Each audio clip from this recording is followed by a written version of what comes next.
It's a busy evening for the Browns as they make a trade. They make a big roster decision at wide receiver.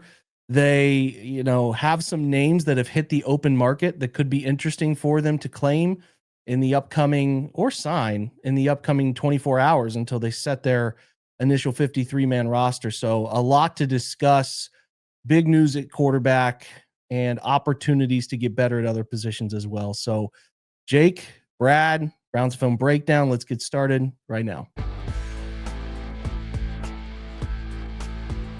What up, what up, what up? Welcome into the show today. It is Browns Film Breakdown brought to you by Monfredi Dental. You know what we do here. Thanks to Monfredi for supporting us and what we're doing at Browns Film Breakdown. I'm telling you, Brad, I have not been keen on dental visits, brother, but this place, creme de la creme. If you're in Columbus, just south of Hilliard, come over, get your teeth cleaned. Great people, big Browns fans in that office, and just a top-of-the-line experience. So cannot recommend them enough at Monfredi Dental. So thanks to them again. I would say, too, we got a lot going on at the website. We got a lot of posts. We got a film room that was up there today on, the rookies in the game that were not quarterbacks. So we got some Carson tape. We got some Mason tape. We got some Harold Fannin. We got some Dylan Sampson. I broke down all the schemes, how they performed in them. So you know me. I got a little extra talking about line play, Zach Zenter in there. It's a whole bunch of stuff from the first quarter, really, Brad. So a lot of that is covered. I also put up in the opening drive a couple little blitz packages from Jim Schwartz I liked that are going to be a big focal point of the year. We'll be getting funky on third downs and trying to create some different looks behind the pressure fronts. So not just playing predictable coverage behind them, pairing blitz looks with different coverages in terms of zone match and variation stuff. I'm excited about that. Always love to dig into those details. So we got that, but that's just content up. Reminder too, come join us if you haven't done so. If you're watching this on YouTube or, somebody's listening to this on the audio, you've done it I'm telling you, between the Substack chat, which is going on all day long. If you want to get into the founders tier and come over and join the Slack channel, that is a continuous Browns Cleveland sports discussion all day, every day. Brad's new to it. He knows what's going on. There's just a ton of banter happening in there, news sharing, thoughts. It's great. And then obviously you unlock all of the content to enhance your Browns experience. So it's a great gift for somebody who's a big Browns fan, and you get your first 7 days free to test us out too. I think you will find that it is very much worth your time for really a couple cups of coffee a month. Brad's putting up great stuff there, tacking on to the drivel that I post, and it's booming in a good way. We're very excited about it. A lot of people joining lately and moving in a good direction for week one. And on top of that, a lot of moves today. Before we get to the moves, though, I got to ask you, Brad, what's good, dude? How are you? I am excellent. I would say this. Today, I couldn't be happier. Everything's coming up. I wrote this on Twitter. Everything's coming up roses, kind of in my world or my little corner of opinions about the Browns. Not the biggest Kenny Pickett fan. That's, probably saying it very lately. And for many people that have listened to me on whatever platform for 4 months now, I think some people have called it whining, and I think I've seen the word insufferable a couple times in comments under some of my shows about the special teams ace, special teams returner topic. Mm-hmm. And they did the right thing. I'm like, put it in the guardrails, baby. Put it in the guardrails. Make it a thing. It's a good idea. It's a thing they like to consider, but they don't do it. Let's just hit on that news. So first is Kenny Pickett. Yeah.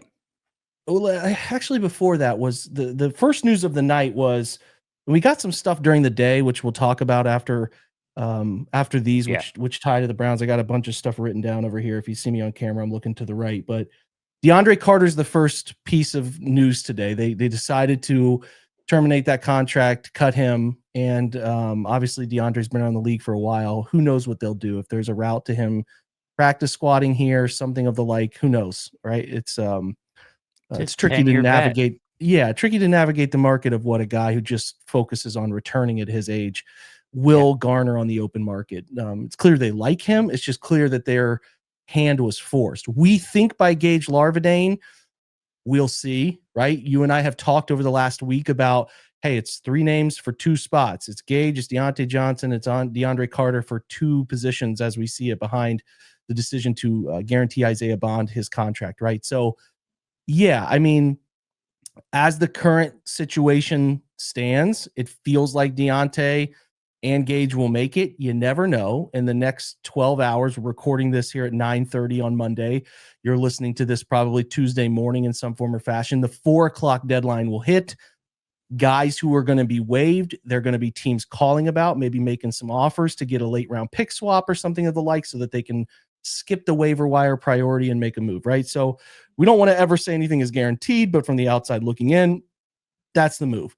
I don't think we need to spend a ton of time on that, Brad, because our feelings are known. It's nice validation that it feels like the Browns have now flirted with this return player 3 separate times, and it's never really the last 2 between Jakeem and Nyheim Hines, Jakeem Grant, injuries didn't give them the opportunity to make a real choice. This one, it feels like the emergence of Gage Larvadain put them in a predicament that they didn't anticipate, right? The same sort of thing where, this happens at a lot of positions when UDFAs come up out of nowhere and make impressions on you and you start to fall in love with what they could be. Well, if you're not going to keep that UDFA you think is good, somebody else might want him. Are we going to expose him to the market? Right? That's where it gets tricky. And it's like, all right, well, we're going to have to make a tough choice. And they made a tough choice there, but we would agree that's the right choice to make. I would prefer Gage to be around this football team. Yeah, I feel really strongly like he earned it in camp. Like he has been more explosive than I thought he would be. And he's everything right, and he provides the same thing that DeAndre does. I don't know if as good or whatever, that's to be, but the fact that he can do both for me is always going to give him the edge. And the fact that he's a young player with upside that we don't know where it can go. Right. There's some interesting data out on him that we looked at even together where he lands production / athleticism wise with some guys that have had success in the league. So for me, he's a really interesting guy. We'll see when the lights get bright, catching punts on real Sundays in 70,000 people stadiums. Like, is it going to be clean? He was clean in camp. It was clean in the preseason in Carolina, and he caught everything that came. Now, kick returns, that was a bit more of DeAndre Carter's jam. 2, that doesn't feel like something Gage will do. He could. Feels more like a running back handles that duty, maybe Jerome Ford, something of that nature. We'll see. But at minimum, he's a punt guy, and he's going to, it feels like he's going to get that chance. You don't want to ever say anything's 1,000,000% until that week 1 roster unfolds. But it feels that direction. Now, that decision is something you and I predicted. I think it felt like the right move. We feel like it fell in line. You and I, despite some of the folks on the beat and the team talking, listen, if we learned anything in the last calendar year, and we've known this for a while, don't take anything the Browns say publicly seriously. They're constantly putting up a front. And just like the other day, Kevin Stefanski's talking to the media and he's talking about, we really, really like Kenny. We like what he's done. We're ready to have him involved in week 1. They trade him.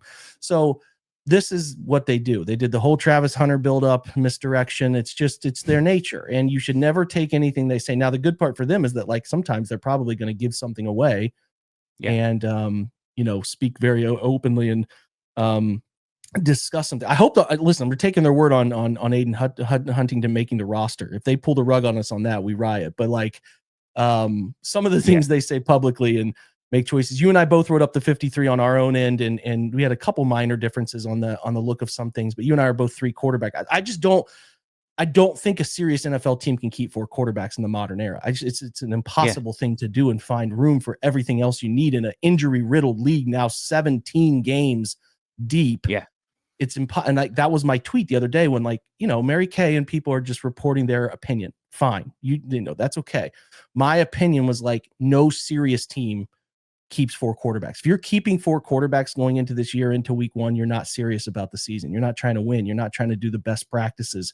So I would just say that's why I felt the way I did. That's why you felt the way you did.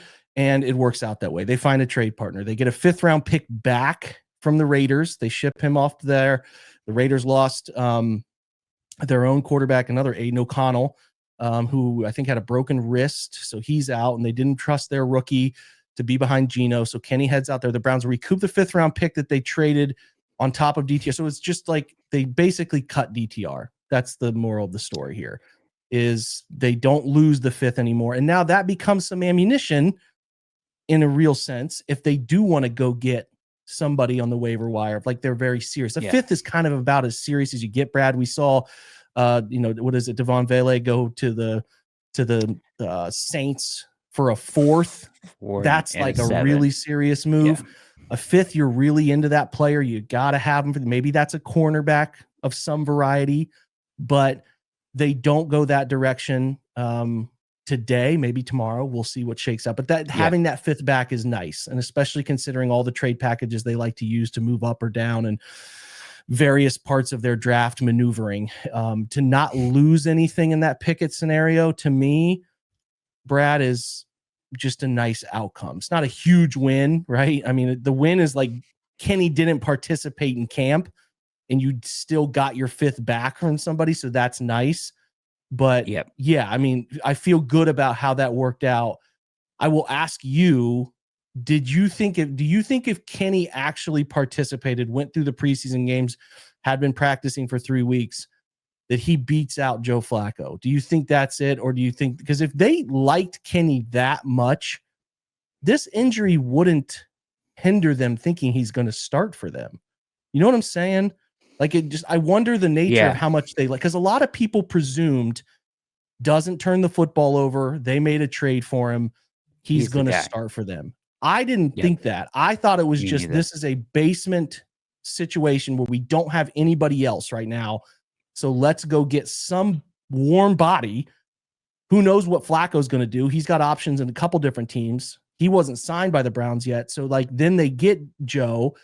And think about it, Brad. My theory at the time was, why else are you bringing in Joe? You like him. You want him. If you thought we have our starter here in Kenny and we'll draft some young guys, you're not bringing in 40-year-old Joe Flacco to beat out a guy you really like in Kenny.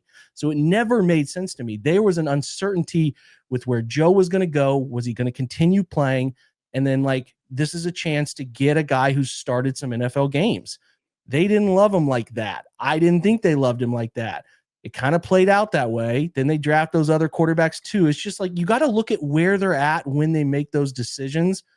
Yes. So I'm not surprised, because my take here, Brad, and you tell me if you think I'm right or wrong, was that if you loved Kenny like that, this hamstring injury wouldn't stop you from doing the starting at some point that you wanted him to do. You know what I mean? Browns Film Breakdown is proudly sponsored by Monfredi Dental. It's no secret, most folks, myself included, don't look forward to going to the dentist, but I'll tell you, this is the spot that changed my entire experience. Friendly staff, great people from start to finish. They take care of every minor detail. They get to know you like family, and I just could not recommend this place enough. Locally, as I said, here in Columbus, Ohio, just south of Hilliard, and if you're looking for the perfect experience, going to the dentist, this is the spot to go to. They're family-owned. They're going to take care of you like you're one of their own. They work with just about every insurance plan you can find, and the staff is friendly, the service is excellent, and you're going to leave with a beautiful smile. So trust me on this one, guys. Go to Monfredi. They proudly sponsor everything we do here at Browns Film Breakdown, a group of Browns fans over there, and I could not recommend them more. So make sure you go to MonfrediFamilyDental.com today. That's MonFredi FamilyDental.com today, and get started with an appointment right now. Yeah, if they loved him, a lot of people framed it like this is the Browns version of the reclamation project that is so popular in the NFL now, right? The Geno Smith, the Sam Darnold, this is the Browns version of that, and they really are high on him, right? They were high on him coming out of the draft. They like what he does. I'm with you. I never really bought that all the way. Because they brought him in, as you mentioned, there was nobody in the room at the time. So like, it's hard to evaluate that move when there's nobody else there at the time. And then the Flacco move on top of it, to your point, I think you laid that out perfectly. You don't make that move if you're that bought in. And if you're at this point and he's already back, not already, he's been out for some time, since like day 4 of camp with a whatever he did to his hamstring. I have an alibi, by the way, when I was there that day. I do have an alibi. But he he was, I didn't see Brad on the field. I was there too. Yeah, I didn't see him. So he's got some other methods, maybe shooting darts from the stands or something. I don't know, man. But his hamstring just fell out of his leg or whatever happened. But he hasn't played since then. But he is since been back in 11-11's last couple days, right? I believe that's the news. So if they loved him that much, they get into like week 3 and transition him in. If they really love him, or if Flacco struggled even the slightest bit, they would be quick to pull the trigger and want to see him in that role. That's not where they're at. Instead, they're recouping the same thing they got for him. You know what I mean? Back in a 5th round pick. And I couldn't be happier. I'm actually surprised they were able to get a 5th for him, to be honest. When the trade was announced, it was not announced with compensation from a lot of the bigger insider names. And I was like, okay, they're probably maybe getting a swap or something. To get out of that even feels like, yes, a nice outcome for the Browns in this scenario. So excited. It seems like Dillon will be number 2 on the depth chart, unless something crazy. Maybe they bring Huntley back as the practice squad guy. And if it were to happen early in the season, Brad, where like, hey, Joe's out week 3, maybe Snoop starts because they don't want to throw the rookie into the fire yet. I don't know. But interesting to say the least how they now. I'll be paying attention to the practice squad quarterback situation. I don't think either of those 2 rookies are going anywhere for sure. So those guys, I thought there was an outside chance something weird could happen. I even asked our people in the founding channel about that today, but now that's out the window. I thought before we get to the other 2 names out there, the number changes get a little interesting to me now. Number 2 is available now, right? So if you look at the Browns roster, and I know Kevin has been kind of adamant about seniority thing with numbers. I mean, I don't know, Brad. We'll see where it goes ultimately. I wanted to pull up the roster. I know that wasn't Samson 2 at Tennessee. I think he was number 2 at Tennessee. I could be wrong on that, but that number becomes open. Let's see here. You maybe can look that up while I'm pulling this up. The roster.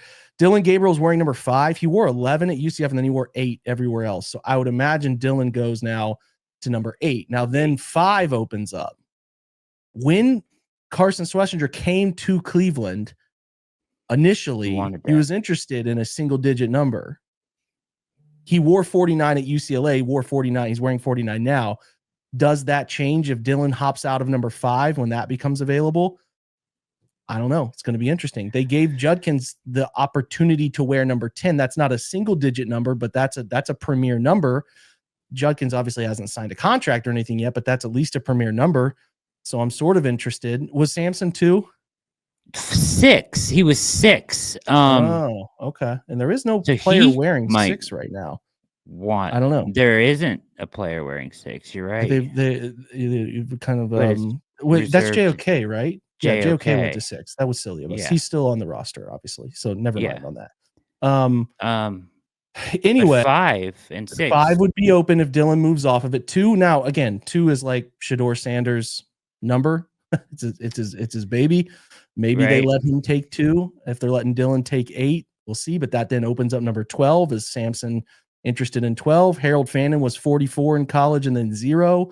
He's wearing 88. Maybe that's a change that could be in the working. Gage Larvadane's wearing 84. Does he want to move off of that?